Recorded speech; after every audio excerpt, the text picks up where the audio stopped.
Communiqué. Depuis quelques jours, des contre-vérités. À la faveur de la dénonciation par le CNSP des accords militaires entre le Niger et la France, les Nigériens dans leur ensemble ont battu le pavé pour exiger le départ des forces françaises basées au Niger.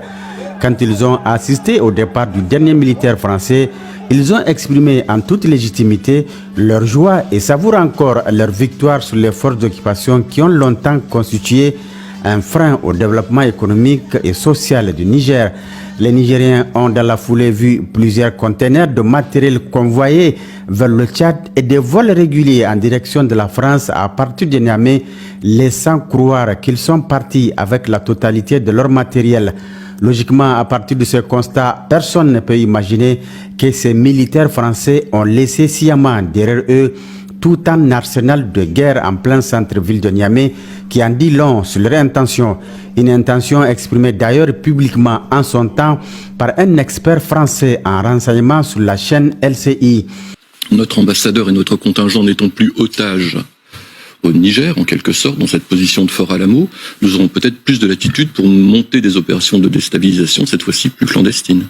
C'est dans cette même logique que l'ancien ambassadeur de France au Niger, Sylvain Ité, a déclaré lors de son audition à l'Assemblée nationale que la France dispose encore sur place au Niger des contacts avec lesquels elle continue à travailler. Nous suivons grâce à nos contacts sur place la politique intérieure nigérienne et continuons donc d'alimenter nos autorités politiques en information sur la situation. En d'autres termes, même sans être à Niamey, nous exerçons activement notre activité et nos missions. Malgré ces déclarations qui expriment l'opinion ambiante en France, Macron et son gouvernement ont choisi la voie du déni. Mais la découverte de tous ces matériels militaires faits dans cette maison située au quartier Francophonie, extension Tchangaré, occupée par des instructeurs militaires français jusqu'à leur départ, bat en brèche ce déni et apporte une preuve supplémentaire de la mise en œuvre de cette stratégie de déstabilisation de notre pays. En effet, des perquisitions opérées les 19 et 20 février 2024 dans cette maison et dans les locaux du siège de Cap Sahel à Niamey par une équipe mixte de la gendarmerie, de la police scientifique et de la police judiciaire ont permis de faire une découverte qui donne froid au dos. Il s'agit d'un vrai centre d'opération militaire, en même temps une cache d'armes et de munitions.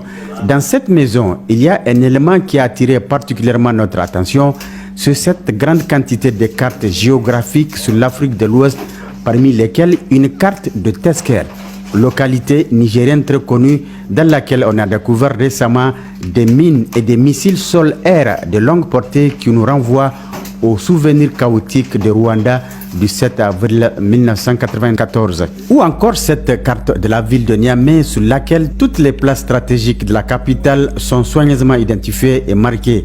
À quelle fin s'agit-il des cibles des probables attaques?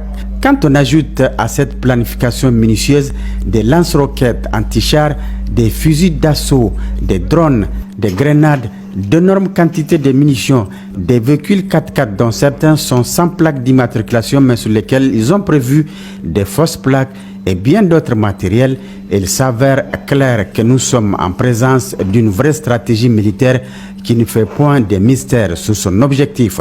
Cette stratégie de déstabilisation de notre pays repose sur une idéologie bizarre écrite en rouge sur ce tableau d'affichage dans leur salle d'opération qui dit ceci: la paix, on peut l'éviter.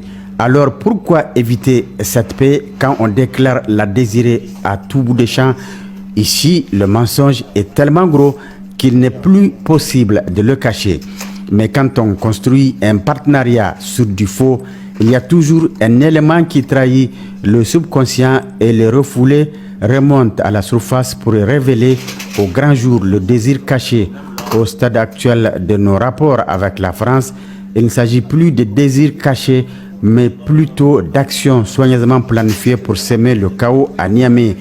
Au regard de cette nouvelle tournure prise par nos rapports avec la puissance impérialiste, il revient au peuple nigérien de resserrer davantage ses liens avec le CNSP et d'être focus sur l'objectif ultime, la souveraineté totale du Niger.